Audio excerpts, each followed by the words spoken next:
বন্ধুরা, আজকে আমি বানাচ্ছি কড়াইশুঁটির ধোকা।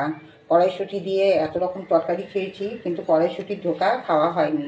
তাই ভাবলাম ঠান্ডা থাকতে থাকতে কড়াইশুঁটির ধোকাটা করে নিই। আমার কাছে 1 কেজি কড়াইশুঁটি ছিল, তাকে ছাড়িয়ে শীতে ওর মধ্যে ককোয়া, রসুন, আদা, কাঁচা লঙ্কা আর গোটা জিরে দিয়ে পিষে নিয়েছি। পিষে নিয়ে এর মধ্যে স্বাদ মতো নুন দিলাম, আর দিলাম হলো চিনি। এবার দেবো বেসন। বেসন দিয়ে পাকটাকে তৈরি করব।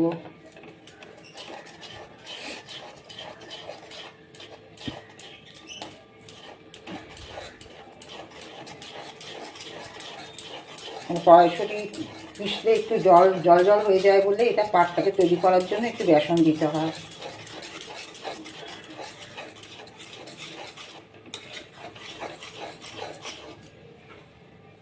স্টিলের থালায় তেল মাখিয়ে নিয়েছি, নিয়ে এবার এখানে এটা দিয়ে দেবো।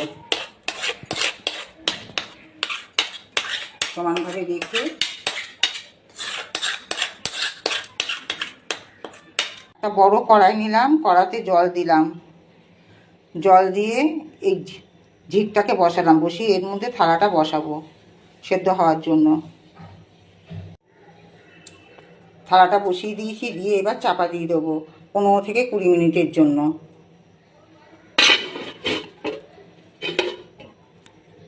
কড়াইশুঁটির ধোকার মশলা নিয়ে নিয়েছি আমি। এখানে পেঁয়াজ, আদা, রসুন মিক্সিতে নিয়ে নিয়েছি, নিয়ে একেবারে পিষে নেব। বন্ধুরা, কড়াইশুঁটিটা বেটে যেটা ভাপায় বসিয়েছিলাম, দেখুন কিরকম কত সুন্দর জমাট বেঁধেছে। এবার এখানে টুকরো টুকরো করে আমি কেটে নিচ্ছি। এ দেখুন পিস পিস করে কি সুন্দর বরফির আকারে উঠছে। একে একে এইগুলোকে কেটে নেব।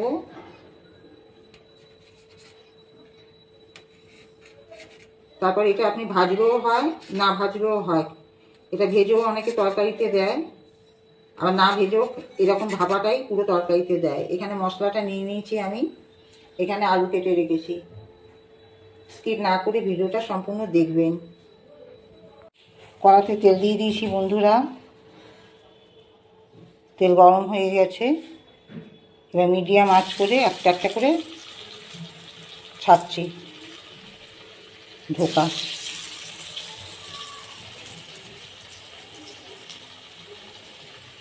এটা মিডিয়াম আঁচেতেই ভাজতে হবে, তার ভাজাটা ভালো হবে।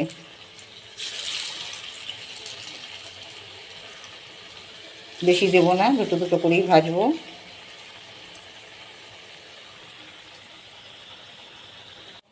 ভাজা হয়ে গেছে, এবার একে একে তুলবো। এগুলো বেশি লাল করে ভাজতে নেই, সামান্য লাল হবে, তুলে নেব। এই ধোকাটা না ভেজেই করে, আমি শুধু একটু ভাজছি কেন, একটু কড়াইশুঁটির গন্ধ নাকে লাগে। যতই এখানে পেঁয়াজ, আদা, রসুন পেস্টের সময় আমি দিই না কেন, পেঁয়াজটা দিইনি, রসুন, কাঁচা লঙ্কা আর আদা দিয়েছি, যার জন্য একটু ভেজে নিচ্ছি।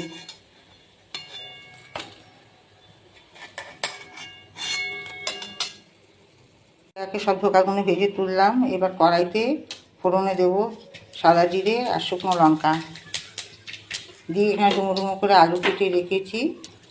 কড়াইশুঁটির ধোকার রান্নাটা করব। কোকো পাখির খুঁটিনাটি রান্নাঘরে কিছুই নতুনত্ব দেখাতে পারছি না সময়ের অভাবে, যার জন্য যখন যেটা মনে পড়ছে একটু একটু করে দেখাচ্ছি। ফোড়নটা ভাজা হয়ে গেছে, এবার দিয়ে দেবো আলু।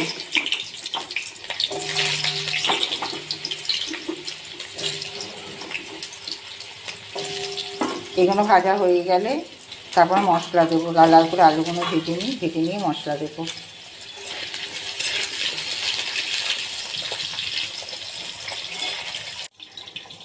ধোকাগুলো কি সুন্দর ভাজা হয়েছে দেখুন, হাত দিয়ে তুলে দেখাচ্ছি, খুব সফট হয়েছে।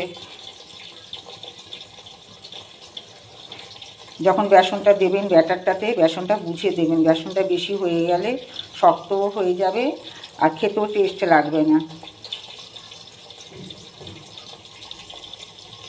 আলু লাল লাল করে ভাজা হয়ে যাওয়ার পর পেঁয়াজ, আদা, রসুন, টমেটোর পেস্টটা দিয়ে দিয়েছি। দিয়ে সব ভাজা ভাজা হয়েছে। তারপরে হচ্ছে আমার এই পঞ্চ মশলা, জিরে গুঁড়ো, ধনে গুঁড়ো, হলুদ গুঁড়ো, লঙ্কা গুঁড়ো আর লবণ, এটা দিয়ে দিচ্ছি। এটা দিয়ে এবার কষাবো।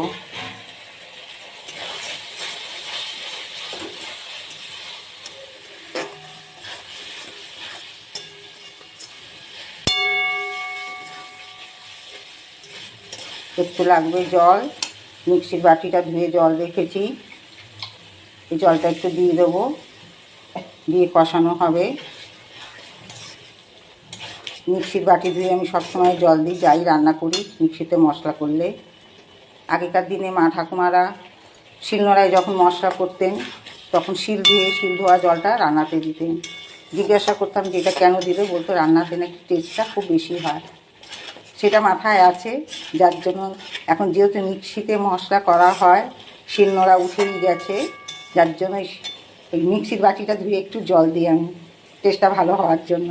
হাতের রান্না তো অত ভালো নয়, আগেকার দিনে ঠাকুমা দিদিমাদের কথা মাথায় রেখে রান্না করি। মশলা কষানো হয়ে গেছে, তেল ছেড়ে গেছে, এবার দেবো সেদ্ধ হওয়ার জন্য জল পরিমাণ মতো।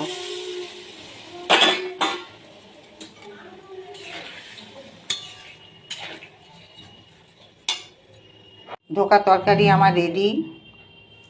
এরমভাবে ধোকার তরকারিটা করলে ভাত, রুটি, পরোটা সবার সাথেই ভালো লাগবে। কুকু পাখি রান্নাঘরে নতুন নতুন রান্না সময় মতো ঠিক আনতে পারছি না বলে আপনাদের আমি দেখাতেও পারছি না। আজকের এই রান্নাটা ভালো লাগলে লাইক, কমেন্ট, শেয়ার অতি অবশ্যই করবেন। যদি ফেসবুক থেকে দেখেন তাহলে একটু ফলোও করবেন। ইউটিউবে কুকু পাখি খুঁটিনাটি রান্নাঘর বলে আমার একটি চ্যানেল আছে, ইউটিউব থেকে যদি দেখেন তাহলে ওইখানে একটু সাবস্ক্রাইব করে দেবেন। আজকের মতো আমার এখানেই রান্না শেষ, কাল আবার নতুন একটা রান্না নিয়ে আসবো আপনাদের সামনে। টাটা।